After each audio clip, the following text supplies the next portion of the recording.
Muy buenas noches, queridos amigos de nuestro país. Una vez más con un tema. El tema se denomina el daño psicológico como delito dentro del sistema procesal penal y penal ecuatoriano.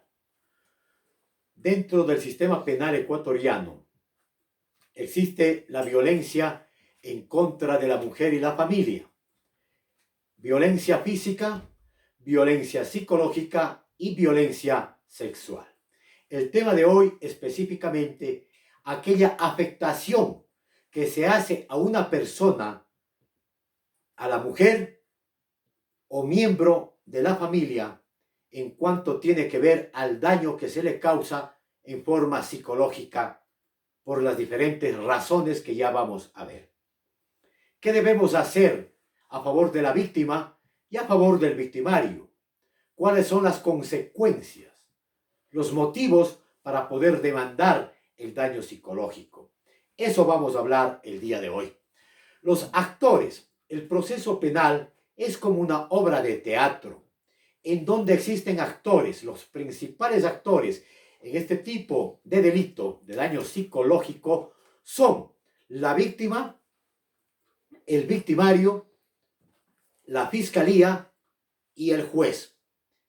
Y obviamente los peritos y los testigos como auxiliares para el proceso penal. ¿Cómo y cuándo denunciar un daño psicológico?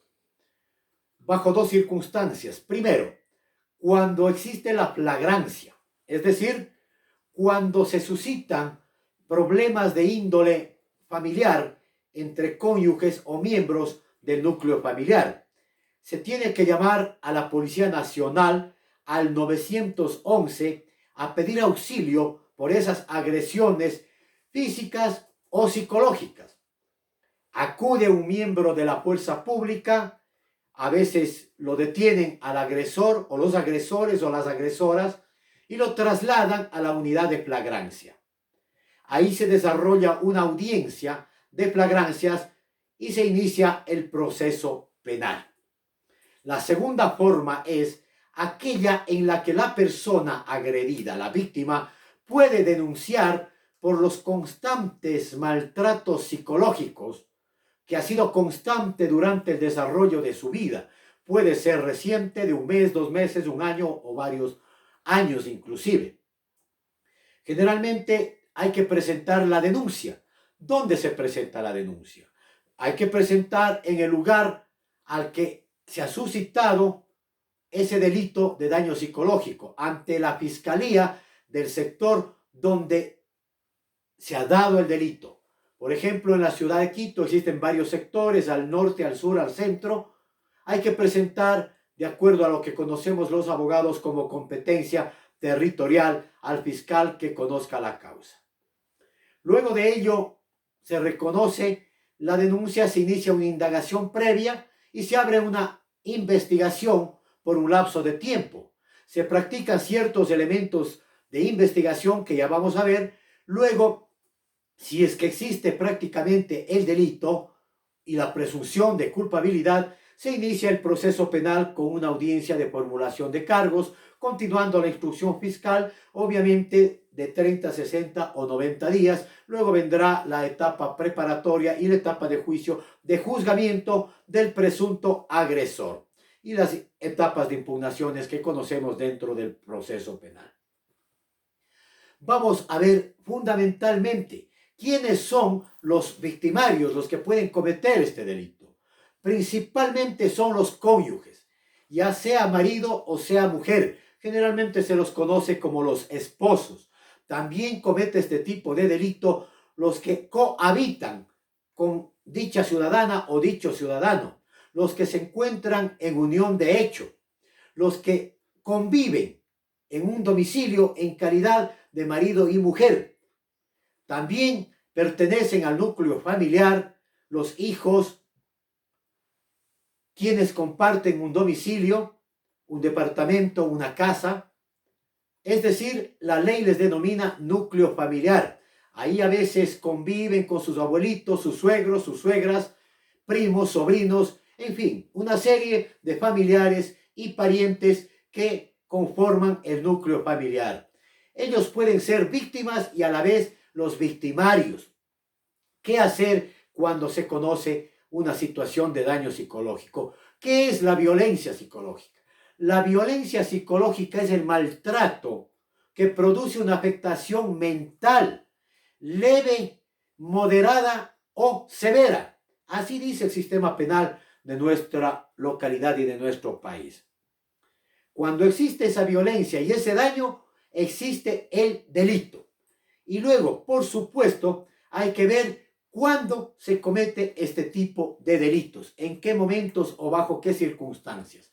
Primero, cuando existe una amenaza o ha existido varias amenazas, puede ser una o varias de ellas durante el desarrollo de la convivencia entre cónyuges o entre el núcleo familiar. La amenaza puede darse de palabra, obviamente tiene que darse de palabra. A veces la amenaza también se da a través de las redes sociales, a través de mensajes, a través de llamadas telefónicas. Cabe indicar que a veces las amenazas también se dan por las mismas personas o utilizan otras personas, otros parientes, otros familiares o cualquier otro miembro del grupo laboral, por ejemplo, del lugar donde estudien, donde trabajan o al que conforman la sociedad. Las amenazas son de diferente tipo, ¿no? Fundamentalmente aquellas que le causan daño a la víctima. Luego tenemos el chantaje. El chantaje es aquel que el victimario siempre ofrece algo que no va a cumplir. O luego de la amenaza simplemente ofrece el intercambio de tal o cual situación para seguir comportándose bien o ya no comportarse mal. Luego tenemos lo que es el aislamiento.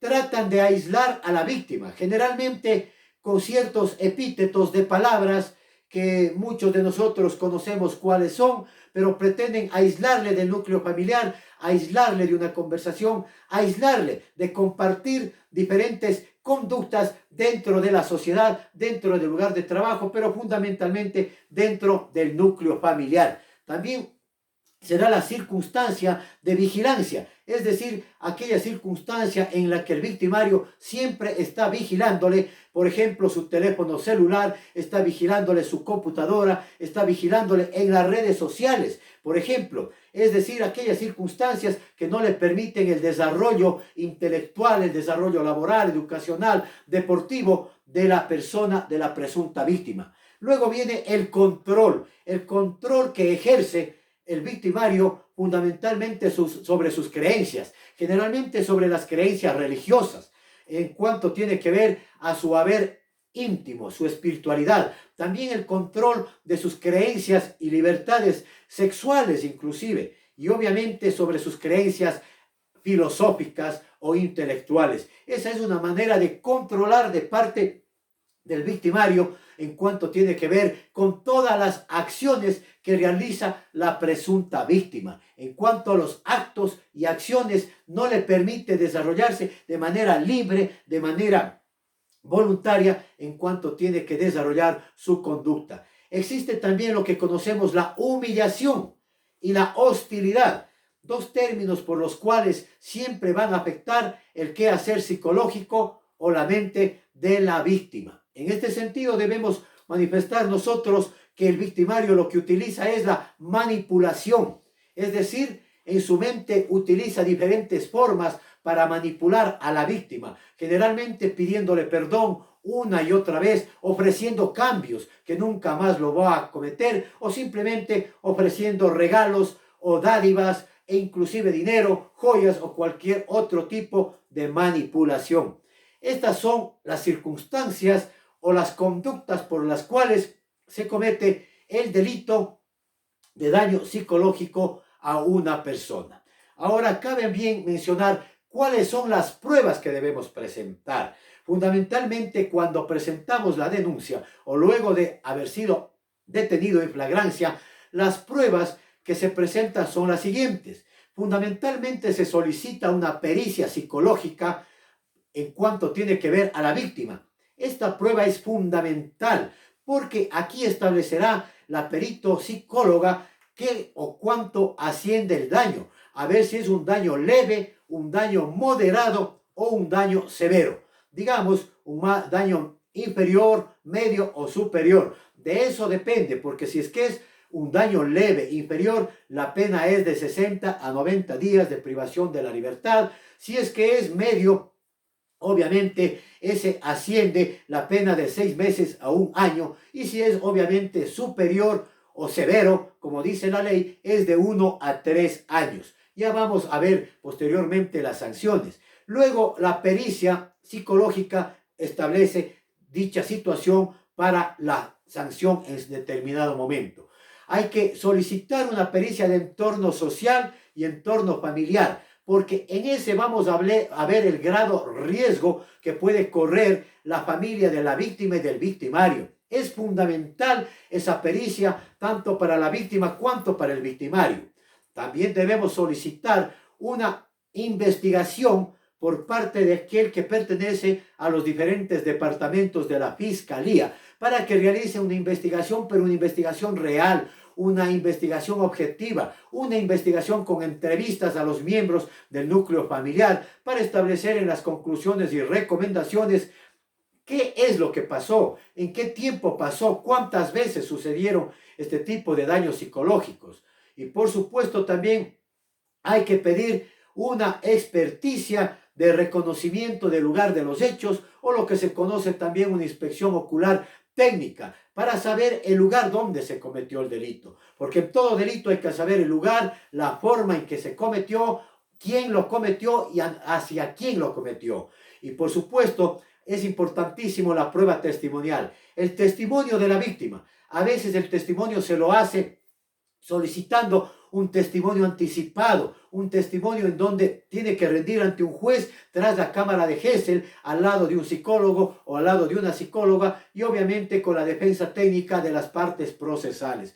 El testimonio es básico, es fundamental para la víctima, porque ahí enuncia la manera en que se comete el daño psicológico, cómo fue humillada, cómo fue manipulada, cómo fue vigilada, cómo fue controlada, las palabras, los epítetos otorgados en contra de ella.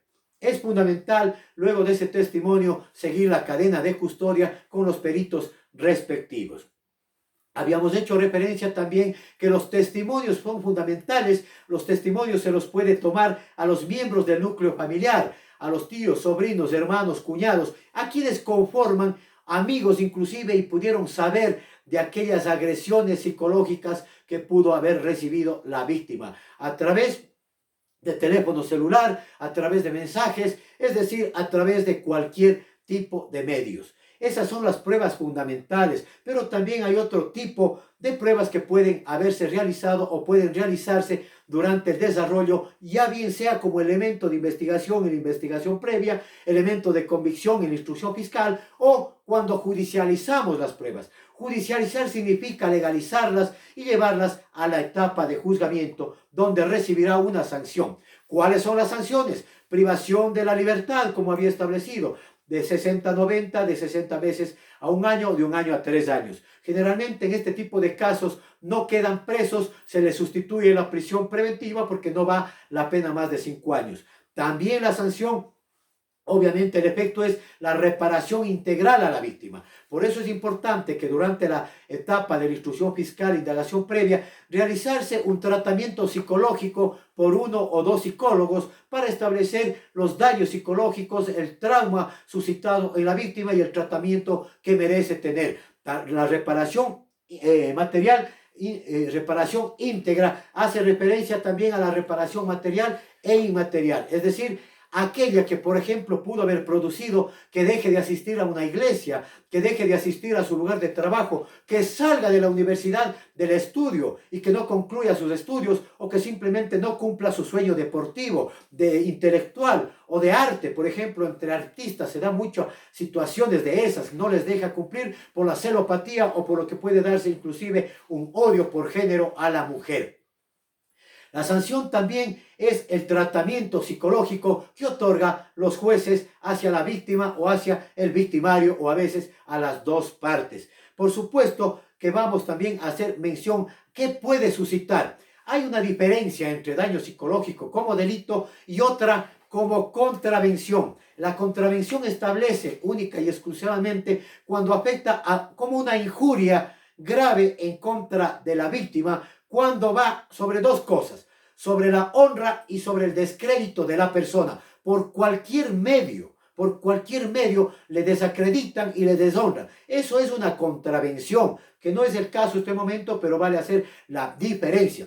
¿Qué sucede? De este tipo de amenazas, de intimidaciones, de vigilancias, de control y humillación, todo esto puede suscitarse otro tipo de delitos. Es decir, presentamos la denuncia por daño psicológico, pero puede llevarse a que sea un delito de amenaza, un delito de intimidación, un delito de chantaje, pero también puede producirse daños físicos como son de lesiones que ahí afectan inclusive el derecho a la vida. Por lo tanto, puede darse también una tentativa en contra de la vida, puede darse un feminicidio, es decir, afectar a la vida de una mujer por el odio por género, por ser mujer, por parte del victimario.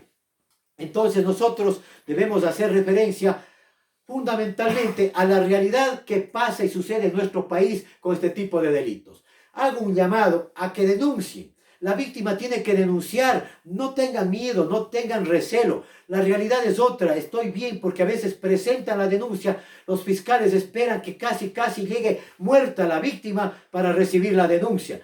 Presenta usted y hay que estar día tras día atrás del fiscal, porque este es un delito, lleva el fiscal. Luego nosotros en la instrucción fiscal hay que presentar acusación particular, pero nosotros como abogados debemos estar exigiendo a la fiscalía. Por eso hay los principios que hice referencia. Fundamentales el principio de la celeridad, significa la rapidez de los procesos. A veces esperan que ya le maten a la víctima y luego para darse cuenta que pudieron haber estado en peligro. A veces los feminicidios salen en la televisión, pero no se dan cuenta que el camino del crimen para llegar a ello son primero los daños psicológicos, las amenazas, las intimidaciones, el control sobre la víctima, la presión, inclusive les tienen a veces sin que salgan de sus domicilios. En esta época de crisis del COVID que se ha dado a conocer, fundamentalmente hemos recibido varias circunstancias de muchos amigos por denuncias psicológicas. Es decir, por este encierro no es lo mismo vivir que convivir todos los días, todas las horas y en todo momento. Se han suscitado grandes y graves daños psicológicos, sin embargo la realidad es otra. La Fiscalía tiene que dar preeminencia a la víctima. Aquí se da preeminencia al victimario y no a la víctima. También hay influencias de poder, influencias políticas, influencias económicas. Y obviamente en muchos de los casos la víctima se cansa porque también gasta dinero y obviamente deja las cosas como están. Mañana, obviamente, antes de el invitado nuestro, quiero hacer un llamado a que te suscribas a nuestro canal de YouTube, Pitch and Greenland. Te invito